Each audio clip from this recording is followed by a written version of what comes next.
नमस्ते गाइस। यो ल है कोरियामा चलेको किङकङ फेकाजम भन्ने चाहिँ हामीले पनि भेट्यो। यहाँ रहेछ ल, इछनको चाहिँ यहाँ रहेछ।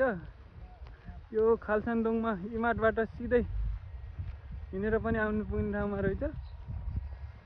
यहाँ चाहिँ ल हामी जाँदैछ। यहाँ कस्तो छ सामानहरू, अब कतिको सस्तो के भन्ने कुरा अब हामी हेर्दैछौँ। यो किङकङ फेकाजम यो भनेको खालसानदोङ हो इछनको। यो के भन्छ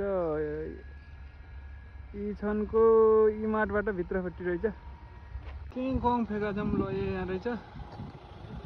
अब हामी भित्र जानेवाला छ। यस्तो रहेछ है सामानहरू। सस्तै भनेको चाहिँ 73,000 को 54,000 मा दिइरहेको रहेछ। त्यस्तो रहेछ भाँडाहरू, मिक्सचरहरू त्यस्तो रहेछ। के गर्नु थाल्नु हो दाइ?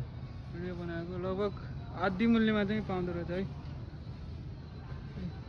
30,000 मा 18,000 मा त फ्री चाहिँ आउँदो रहेछ। ल है कोही यसरी सेन बनाएर बस्नुभएको छ भने सस्तो फ्रिजहरू पनि पाइन्छ किङकङमा। सामानहरू आधी मूल्यमा पाइन्छ है। ल सब ल उन्दङको सामानहरू पनि एक्सर्साइज गर्ने कोही साथीहरू हुनुहुन्छ भने ल कपडा आइटमहरू पनि अब अन्तको बजारको मूल्यभन्दा आधीमा भन्दा नि अझै सस्तो पाउँदो रहेछ।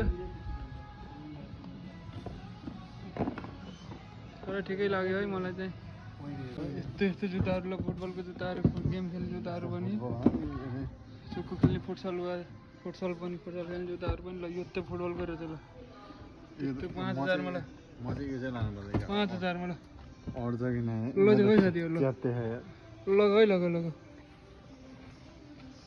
लग है कोरियामा लास्टै सस्तो जुत्ताहरू पनि। ल त्यो जुत्ताहरू पनि 15,000 20,000। ल तर साइज मैले भएको मैले लान्थेँ। यता पनि